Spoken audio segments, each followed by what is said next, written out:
வணக்கம். சமைக்கிறது எல்லாத்துக்கும் ரொம்ப சுலபம். அப்படி சமைக்கிற சமையல் ஈஸியாகவும் டேஸ்ட்டாகவும் இருக்கிறதுக்கு முக்கியமாக நம்ம என்ன செய்யணும் அப்படிங்கிறத பற்றி பார்க்கலாம். கிச்சனில் எப்பவுமே பேப்பரும் பேனாவும் கை கெட்டுற தூரத்தில் இருக்கணும். நம்ம சமைக்க ஏதாவது பொருளை எடுக்கும்போது தீரக்கூடிய நிலைமையில் இருக்கும்போது என்ன பொருள் தீரப்போகுது அப்படிங்கிறத நம்ம உடனே நோட் பண்ணி வச்சுக்கலாம். அது ஒயிட் பேப்பரோட பேனாவை சேர்த்து வச்சுக்கலாம். அல்லது இது மாதிரி ஸ்டிக்கி நோட் இருக்கும், ஒரு சைடு மட்டும் ஒட்டுற மாதிரி இருக்கும். இதை கூட செவுத்துலேயோ அல்லது நம்மளோட கிச்சன் கதவுலேயோ இது மாதிரி ஸ்டிக் பண்ணி வச்சுக்கலாம். அதில் தீரக்கூடிய சாமானத்தையெல்லாம் எழுதி வச்சுக்கலாம். சப்போஸ் நம்ம அதை வாங்கிட்டோம் அப்படின்னா வாங்கின சாமானத்தை நம்ம அடித்து விட்டுடலாம். திரும்ப மீதி இருக்கிற இடத்துல எழுதிக்கிட்டு இருக்கலாம். தீர்ந்து முடிச்சதுக்கப்புறம் எல்லாமே தீர்த்து முடிச்சதுக்கப்புறம் நம்ம வேறு ஸ்டிக்கி நோட்டு கூட நம்ம ஒட்டிக்கலாம். இதை ஒட்டி எடுக்கும்போது செவுத்துலேயோ அல்லது நம்ம ஒட்டக்கூடிய இடத்துலையோ எந்த டேமேஜோ அல்லது அழுக்கோ எதுவுமே இருக்காது. இது எல்லா சாமானுமே நம்ம ஞாபகமாக வாங்கிக்கிறதுக்கு ரொம்ப யூஸ்ஃபுல்லாக இருக்கும். இது எல்லாருமே ஃபாலோ பண்ணலாம். பொருட்களை எப்பவுமே தீர வாங்கிறது ரொம்ப நல்லது. அதிகமாக வாங்கி வச்சு நம்ம அதை கரெக்டாக மெயின்டைன் பண்ணிடலன்னா கெட்டு போகிறது அதிகமாக இருக்கும். அதனால் தீர எல்லா பொருளையும் வாங்கிக்கிறது ரொம்ப நல்லது. முதல்ல மளிகை சாமானத்தையெல்லாம் எப்படி நம்ம ஸ்டோர் பண்ணி வைக்கலாம், எப்படி வச்சுருந்தா ரொம்ப நாள் லைஃப் இருக்கும் அப்படிங்கிறத பற்றி பார்க்கலாம். ஒரு சில மளிகை ஐட்டமெல்லாம் சீக்கிரமாக கெட்டு போயிடும். உதாரணத்துக்கு சீரகம், கொத்தமல்லி, வரமிளகாய் இதெல்லாம் சீக்கிரம் கெட்டுரும். அதனால் வாங்கிட்டு வந்த உடனே நல்ல 4 மணி நேரம் வெயிலில் அது போட்டு வைக்கிற கண்டெய்னரையும் இந்த சாமான்களையும் காய வச்சு எடுத்து வைக்கிறது ரொம்ப நல்லது. வரமிளகாயும் புளியும் எப்படி ஸ்டோர் பண்ணலாம் அப்படிங்கிறத பற்றி பார்க்கலாம். வரமிளகாய் எப்போவுமே நல்லா காய வச்சதுக்கப்புறம் காம்பை கிள்ளிட்டு, அதாவது கத்திரிக்கோல் வச்சு கட் பண்ணிவிட்டு ஸ்டோர் பண்ணினா ரொம்ப நல்லது. ஏன்னா கையில் பிச்சு எடுக்கும்போது அந்த காம்போட பேஸும் சேர்த்து வரும். அதனால் விதைகள் எல்லாம் வெளியில் வர ஆரம்பிச்சிடும். நம்ம கிரேவிக்கு முழு மிளகாயை பயன்படுத்துவோம். அப்போ இது மாதிரி ஓப்பனாக இருந்துச்சு அப்படின்னா விதைகள் எல்லாம் வடச்சட்டியில் விழுக ஆரம்பிக்கும். சீக்கிரமாக அந்த விதை கருகி டேஸ்ட் மாறிடும். கிச்சனில் மிளகா ஸ்டோர் பண்ணக்கூடிய கண்டெய்னர் நல்ல வெயிலில் காய வச்சு எடுத்துருக்குறோம். அதே மாதிரி வரமிளகாயும் காம்போடவே வெயிலில் போட்டு நல்லா கிறிஸ்பியாக மொறு ஆகிற மாதிரி காய வச்சு எடுத்துருக்குறோம். இப்போ இதை கத்திரிக்கோலை பயன்படுத்தி காம்பை மட்டும் கட் பண்ணிவிட்டு ஸ்டோர் பண்ணிக்கலாம். இது ஏன் நம்ம காய வைக்கிற வரமிளகாய் அப்படின்னா, எப்போவுமே வரமிளகாய் வாங்கும்போது கொஞ்சம் ஈரப்பதம் அதிகமாக இருக்கும். அது நீங்கள் மிளகாய் எடுத்து வளைச்சி பார்த்தீங்கன்னா ஈஸியாக வளையிற மாதிரி இருக்கும், உடையாது.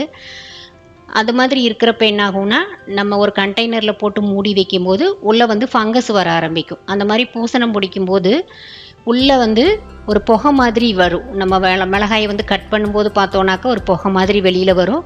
டார்க் ப்ரௌன் கலரில் அல்லது பிளாக் கலரில் பவுடர் மாதிரி வெளியில் வரும். ஸோ அந்த மாதிரி இருந்துச்சுன்னா அந்த மிளகாய் கெட்டு போச்சுன்னு அர்த்தம். அதனால் வாங்கிட்டு வந்த உடனே நல்ல வெயிலில் ஒரு நாள் காயலைன்னா கூட ஈவன் 2 நாளைக்கு கூட நல்லா காய வச்சு கிறிஸ்பாக ஆகிற மாதிரி காய வச்சு எடுத்துட்டு அதை இந்த காம்பை மட்டும் கட் பண்ணிவிட்டு கண்டெய்னரில் போட்டு ஸ்டோர் பண்ணிக்கலாம். மிளகாய் 1/2 கிலோ அல்லது 1 கிலோ வாங்கினாலே வால்யூம் அதிகமாக இருக்கும். அதனால் கிச்சனில் கொஞ்சமாக நம்ம கட் பண்ணி ரெகுலராக யூஸ் பண்ணுறதுக்கு வச்சுட்டு மீதி மிளகாயை நம்ம ஸ்டோர் ரூமில் ஏர்டைட் கண்டெய்னரில் போட்டு ஸ்டோர் பண்ணி வச்சுக்கலாம். இது மாதிரி கட் பண்ணி போட்டு வைக்கும்போது ஸ்டோர் பண்ணுறதும் அதே மாதிரி யூஸ் பண்ணுறதும் ரொம்ப ஈஸியாக இருக்கும். அவசரத்தில் நம்ம எடுக்கும்போது இந்த காம்பு கிள்ளிட்டு இருக்கிற வேலையெல்லாம் இல்லை. ஈவன் நம்ம இந்த முழு மிளகாயை சின்ன பீசஸாக கூட கட் பண்ணி இன்னொரு கண்டெய்னரில் வச்சுக்கலாம். அது வேகமாக ரசம் அல்லது சீக்கிரமாக தாளிக்கிற பொருளுக்கு அவசரத்துக்கு அள்ளி போடுறதுக்கு இது பயன்படும். அடுத்தது நம்ம புளியை எப்படி ஸ்டோர் பண்ணலாம் அப்படிங்கிறத பார்க்கலாம். இது ரொம்ப முக்கியம். முதல்ல வரமிளகாய் யூஸ் பண்ணுற கண்டெய்னர் மாதிரியே இதையும் நம்ம வெயிலில் நல்லா காய வச்சு எடுத்து வச்சுருக்குறோம். புளியை காய வைக்கணுங்கிற அவசியம் இல்லை. ஓரளவுக்கு நம்ம பயன்படுத்தக்கூடிய ஈரப்பதத்திலேயே தான் வாங்கும்போதும் இருக்கும். புளி போட்டு வைக்கிற பாத்திரத்தில் முதல்ல லேசாக கொஞ்சம் கல்லுப்பு தூவிக்கலாம். அதுக்கப்புறம் அந்த புளி வந்து சேர்ந்த மாதிரி இருக்கும். அதையெல்லாம் பிரித்து ஈஸியாக யூஸ் பண்ணுற மாதிரி பிரித்து எடுத்து ஒரு லேயர் ஸ்ப்ரெட் பண்ணிக்கலாம். அதில் இருக்கிற அந்த குச்சியோடு சேர்த்தே போட்டுக்கலாம். ஏன்னா கரைக்கிறப்ப அந்த குச்சி இருக்கும்போது grip கிடைக்கும், ஈஸியாக கரைக்கிறதுக்கு வசதியாக இருக்கும். ஸோ ஒரு லேயர் போட்டு முடித்ததுக்கப்புறம் மறுபடியும் கொஞ்சம் சால்ட்டு மேலே ஸ்ப்ரெட் பண்ணிக்கலாம். லைட்டாக தூங்கினா போதும். அப்ராக்சிமேட்டாக 1 கிராம் அளவுக்கு சால்ட் இருந்தால் போதும். அதுக்கப்புறம் திரும்பவும் அதே மாதிரி மேலே ஒரு லேயர் ஃபில் பண்ணிக்கலாம். புளி வாங்கும்போது அதில் கொட்டை நிறைய இருக்கும். கொட்டையோடு நம்ம ஸ்டோர் பண்ணி வச்சோன்னா சீக்கிரம் கெட்டுரும். அதில் ஒரு ரோஸ் கலரில் ஒரு புழு மாதிரி இருக்கும். அது இருக்கிறது நம்ம எப்படி தெரிஞ்சுக்கலாம் அப்படின்னா, அந்த புளி எடுத்து தண்ணியில் போடும்போது குறையாக கீழே வந்து செட்டில் ஆகும். அது வந்து புழு இருக்கிறதுக்கு உண்டான ஒரு அடையாளம். அதனால் இந்த மாதிரி சால்ட்டு போட்டு ஸ்ப்ரெட் பண்ணி வைக்கும்போது பூச்சி வந்து வராமல் இருக்கிறதுக்கு வாய்ப்பு ரொம்ப அதிகம். புளியும் ரொம்ப சேஃபாக இருக்கும். ஸோ ஓரளவுக்கு சமையல் ரூமில் பயன்படுத்தக்கூடிய புளியை வச்சுட்டு மீதி புளியை நம்ம ஃப்ரிட்ஜில் வச்சுக்கலாம். எதுக்காக இதை மட்டும் நம்ம ஃப்ரிட்ஜில் வைக்கிறோம் அப்படின்னா, புளியோட கலர் எப்போவுமே வெள்ளை கலராக இருக்கிறது தான் நமக்கு ரொம்ப பிடிக்கும்.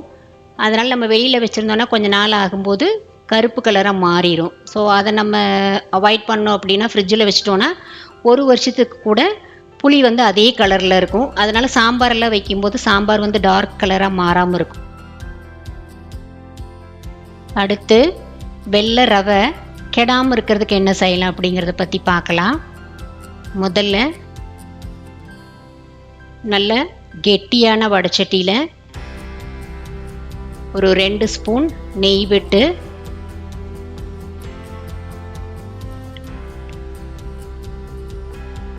ரவையை உள்ளே கொட்டி ஒரு மீடியம் ஃப்ளேமில் வச்சு கிளறி விட்டுட்டே இருக்கணும். இந்த ரவையை உள்ளே கொட்டுனதுலேருந்து அடுப்பை ஆஃப் பண்ணுற வரைக்கும் நம்ம கையை எடுக்கக்கூடாது. கண்டினியூஸாக கிளறிட்டே இருக்கணும். இது வந்து 3லேருந்து 5 நிமிஷம் வரைக்கும் ஆகும். சப்போஸ் நீங்கள் தீயை வந்து மீடியம் ஃப்ளேமில் வச்சிங்கன்னா 3 நிமிஷம் போதும். இல்லை லோ ஃப்ளேமில் சிம்மில் வச்சுருக்கீங்க அப்படின்னா 5 நிமிஷம் இதை வறுக்கணும். நல்லா வறுத்துட்டே இருக்கணும். முதல்ல ஆரம்பத்தில் நெய்யோடு சேர்ந்து பார்த்தா ஈரம் இருக்கிற மாதிரி இருக்கும். அதை நம்ம நல்லா கலக்கி விட்டுட்டே இருந்தோம்னாக்கா கொஞ்சம் நேரம் ஆக ஆக தனித்தனியாக ரவை முதல்ல இருந்த மாதிரி நம்ம கொட்டும் போது எப்படி இருந்துச்சோ அது மாதிரி தனித்தனியாக ட்ரையான மாதிரி வரும். ஸோ அந்த மாதிரி வர வரைக்கும் நம்ம கண்டினியூஸாக கிளறி விட்டுட்டே இருக்கணும். ரவையோட கலர் வந்து மாறக்கூடாது. நம்ம போடும்போது என்ன கலர் இருந்துச்சோ அதே கலரில் தான் இருக்கணும். அதனால் நல்ல கெட்டியான வடைச்சட்டி. நான் வச்சுருக்கிற வடைச்சட்டி வந்து 3 mm திக்னஸ் இருக்கிற வடைச்சட்டி.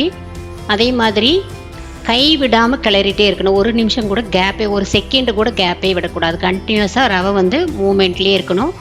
ஸோ இந்த மாதிரி நல்லா கிளறி விட்டுட்டே இருந்தோன்னா அந்த ஈரம் மாதிரி இருக்கிறதெல்லாம் மறைஞ்சு நெய்யெல்லாம் சுண்டி ரவை உறிஞ்சிக்கும். இது மாதிரி அகலமான வடைச்சட்டி வைக்கும்போது எப்போவுமே பெரிய பர்னரில் வச்சு செய்யணும். அதே சின்ன வடைச்சட்டி வச்சோன்னாக்க நம்ம சின்ன பர்னரில் வச்சா கூட போதும். இப்போ நம்ம ஃப்ரை பண்ணின வரைக்கும் போதும். ரவை இப்போ ரெடி ஆயிடுச்சு. அடுப்பை ஆஃப் பண்ணிவிட்டு குறைஞ்சது ஒரு அரை மணி நேரம் கூல் ஆகிறதுக்கு விடலாம்.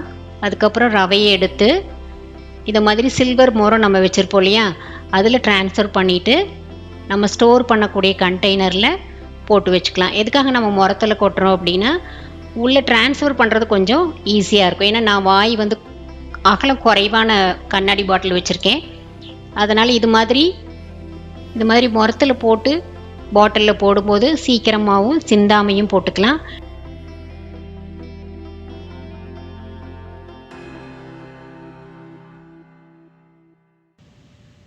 அடுத்தது கோதுமை ரவையை நம்ம வறுக்கணுங்கிற அவசியம் இல்லை. நம்ம டைரெக்டாகவே ஸ்டோர் பண்ணுற கண்டெய்னரில் போட்டு வச்சுக்கலாம். அதிகமாக பயன்படுத்த மாட்டோம் அப்படின்னா லைட்டாக தூளுப்பு உள்ளே கொஞ்சம் போட்டு மிக்ஸ் பண்ணி ஸ்டோர் பண்ணிக்கலாம்.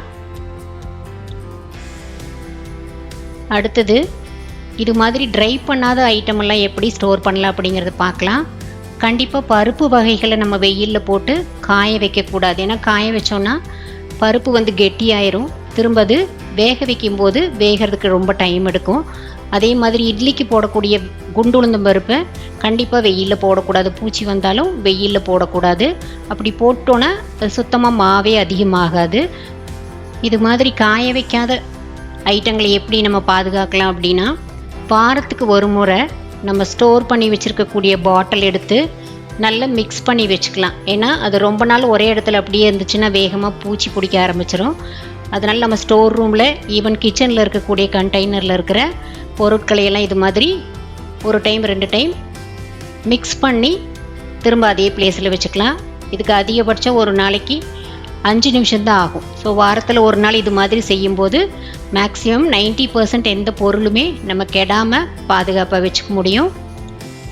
அதே மாதிரி சமையல் ரூமில் கை கெட்டுற தூரத்தில் இந்த செலவு பெட்டியில் கடுகு, உளுத்தம்பருப்பு, சீரகம், மிளகு, கொத்தமல்லி, மஞ்சத்தூள், சாம்பார் தூள், ஸோ இந்த மாதிரி ஐட்டங்கள்லாம் ஃபில் பண்ணி வச்சுக்கலாம். இதுக்குள்ளே ஒரு சின்னதாக ஒரு ஸ்பூன் போட்டுக்கலாம். முடிஞ்சால் 2 ஸ்பூன் போட்டுக்கலாம். பொடி வகைகளுக்கு ஒரு ஸ்பூனும் மற்ற ட்ரை ஐட்டத்துக்கு ஒரு ஸ்பூனும் வச்சுக்கலாம். ஏன்னா நம்ம சமைக்கும் போது ஈரக்கையில் உள்ளேருந்து எடுத்தோன்னாக்க வேகமாக அது கெட்டு போகிறதுக்கு வாய்ப்பு இருக்குது. அடுத்தது உப்பு, கல்லுப்பு, தூளுப்பு ரெண்டுமே தனித்தனி கண்டெய்னரில் போட்டு கிச்சன் டாப்புக்கும் கீழே ஸ்டோர் பண்ணி வச்சுக்கலாம். எப்பவுமே வெள்ளிக்கிழமை அன்னைக்கு காலையில் இதை ஃபில் பண்ணுறது ரொம்ப நல்லது.